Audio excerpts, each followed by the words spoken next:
Movie का start हमें एक रोजी नाम की लड़की से दिखाया जाता है जो कि एक ब्लैंकेट नाम के कैट को अपने घर ले जा रही होती है, लेकिन रास्ते में उसे एक और ब्लैक कैट दिखती है जो सर्दी की वजह से कांप रही होती है। रोजी उसे भी अपने साथ अपने घर ले आती है। वो दोनों कैट्स की बहुत केयर करती है। ब्लैंकेट बाहर जाना चाहता था, लेकिन सारा टाइम वो खिड़की से बाहर का नजारा देखता रहता था और उसे बाहर की दुनिया देखने का बहुत शौक था। एक दिन ब्लैक कैट ब्लैंकेट को अपने गले से एक लॉकेट निकाल कर देती है। सीन चेंज होता है जहाँ ब्लैक कैट घर में कुछ कैट्स को ले आता है और जब रोजी घर आती है तो वो ये सब देखकर उस ब्लैक कैट को घर से निकाल देती है। अब हमें कुछ टाइम बाद का सीन दिखाया जाता है जहाँ ब्लैंकेट अब बड़ा हो गया है और अब उसका एक बेटा भी है जिसका नाम कैप होता है, जो सारा टाइम घर में खेलता रहता था क्योंकि ब्लैंकेट उसे बाहर जाने नहीं देता था। वो अपने डैड से बाहर की दुनिया के बारे में पूछता था तो ब्लैंकेट उसे ये कहकर मना कर देता था कि बाहर कुछ भी नहीं है, तुम घर में ही रहो। नेक्स्ट डे रोजी अपने साथ एक पैरट को लेकर आती है जिसका नाम मैक होता है। कैप एक न्यू मेंबर को देखकर बहुत खुश होता है। वो उससे बाहर के बारे में पूछता है, जिस पर मैक कहता है कि मैं कुछ ज्यादा तो तुम्हें नहीं बता सकता क्योंकि मैं खुद बाहर की दुनिया ज्यादा नहीं घूमा। फिर ब्लैंकेट मैक और कैप से कहता है कि वहाँ दूर एक पहाड़ के पीछे पिचटोपिया नाम की एक जगह है जहाँ सभी कैट्स अपनी लाइफ बहुत अच्छे से गुजार रही हैं और वो बहुत खुश हैं। ये सुनकर कैप की बाहर जाने की ख्वाहिश और ज्यादा बढ़ जाती है। सुबह जब रोजी अपने काम पर जाती है तो कैप उसके पीछे बाहर आ जाता है,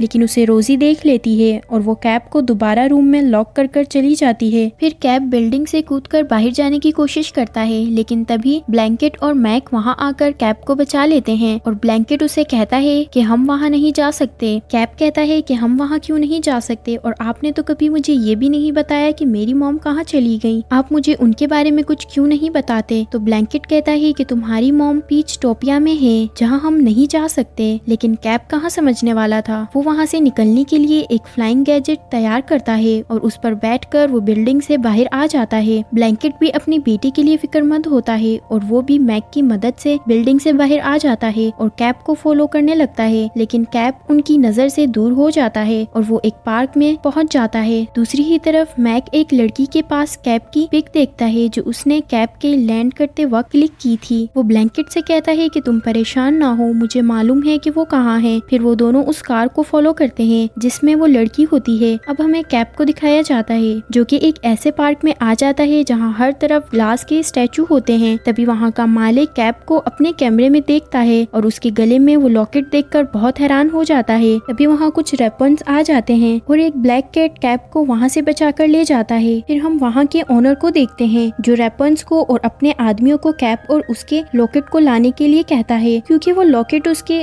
स्टैचू बनाने का इंस्पिरेशन था। और दूसरी तरफ ब्लैंकेट और मैक उस लड़की से वो टैब लेकर भागने लगते हैं, लेकिन वहाँ कुछ ईगल्स मैक से वो टैब लेकर भागने लगते हैं। इसी छीना चपटी में वो टैब टूट जाता है और पानी में गिर जाता है, लेकिन मैक कहता है कि मैंने देख लिया है कि कैप कहाँ है। सीन दोबारा कैप पर शिफ्ट होता है जो ब्लैक कैट के साथ उसके घर पर आता है जहाँ उसके अलावा और भी जानवर होते हैं। जहाँ ब्लैक कैट कैप से पूछता है कि तुम यहाँ क्यों आए हो। कैप उसे बताता है कि मैं पिचटोपिया जाना चाहता हूँ क्योंकि मेरे डैड ने मुझे बताया था कि वहाँ सब कैट्स बहुत खुशी से अपनी लाइफ गुजारते हैं और मेरी मॉम भी वहाँ है। फिर कैप उससे पूछता है कि क्या सच में ऐसी कोई जगह है, जिस पर वो कैट कहता है कि हाँ, इस रिवर से होता हुआ एक रास्ता पिचटोपिया की तरफ जाता है, लेकिन वहाँ जाना इतना आसान नहीं है। और साथ ही बताता है कि मैं तुम्हारे गले में ये लॉकेट देखकर समझ गया था कि तुम ब्लैंकेट के बेटे हो और मैंने ही तुम्हारे फादर को ये लॉकेट दिया था। फिर हम देखते हैं कि फैक्ट्री के ओनर ने कैप को पकड़ लिया है जो कैप के गले में वो लॉकेट ना देखकर बहुत परेशान होता है क्योंकि कैप ने अपना लॉकेट उसी ब्लैक कैट को दे दिया था। फिर फैक्ट्री का वर्कर कैप को एक पिंजरे में बंद कर देता है जहां और भी जानवर बंद होते हैं और यहाँ हमें मालूम होता है कि फैक्ट्री का मालिक हर महीने की आखिरी तारीख को एक जानवर को ले जाता है जिसका वो मॉल बना देता है और उसकी मदद से वो अपने लाश के स्टैचू बनाता है।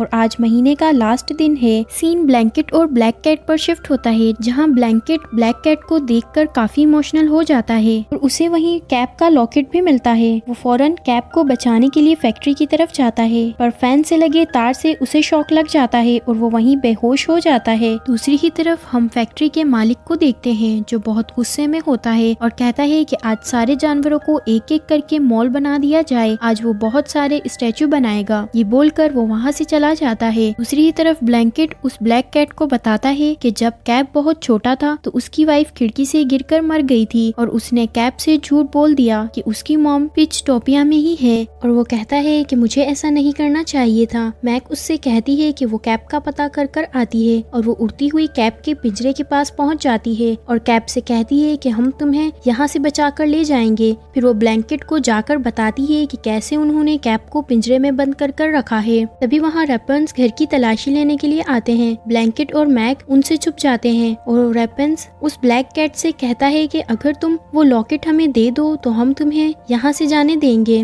रैपन्स के वहाँ से जाने के बाद ब्लैंकेट वो लॉकेट उस ब्लैक कैट को दे देता है और कहता है कि तुम्हें इनसे दुश्मनी मोल लेने की कोई जरूरत नहीं है, वो अकेला ही अपने बेटे को बचा लेगा। और वो मैक के साथ इस फैक्ट्री तक पहुंच जाता है जहां वो देखता है कि कैप को एक जलती हुई भट्टी में डाल दिया गया है। ब्लैंकेट ये सब देखकर बहुत रोता है और वहां से आगे चला जाता है, लेकिन हम देखते हैं कि कैप अभी भी जिंदा है और किसी तरह वहां से निकल कर बच आता है और अपने डैड को आवाज देने की कोशिश करता है, लेकिन ब्लैंकेट और मैक को तब तक वो रैपन्स पकड़ लेते हैं और वहां से ले जाते हैं। कैप उनके पीछे जाता है, तब वहाँ वो ब्लैक कैट आ जाती है और कैप को बताती है कि उसकी मॉम पिचटोपिया में नहीं बल्कि वो मर गई है। फिर वो दोनों वहाँ पर फंसे बाकी सभी जानवरों को छुड़ाने का प्लान बनाते हैं। ब्लैक कैट उस लॉकेट के बदले रैपन से ब्लैंकेट की डील करता है। ब्लैंकेट कैप को जिंदा देखकर बहुत खुश होता है। ब्लैंकेट के छूटते ही ब्लैक कैट उस रैपन को धोखा दे देता है और उससे बाकी जानवरों को भी छोड़ने के लिए कहता है। सब जानवर आजाद हो जाते हैं। कैप इन सब जानवरों को एक बड़े से स्टैचू में बिठाकर नदी में उतार देता है। फैक्ट्री का मालिक उन्हें रोकने की बहुत कोशिश करता है, लेकिन ब्लैंकेट किसी तरह से उनका पीछा छुड़वाता है और वो सारे इस स्टैचू में बैठकर नदी के नीचे के रास्ते से होते हुए पिचटोपिया पहुंच जाते हैं। वहां का नजारा देखकर सब बहुत खुश होते हैं।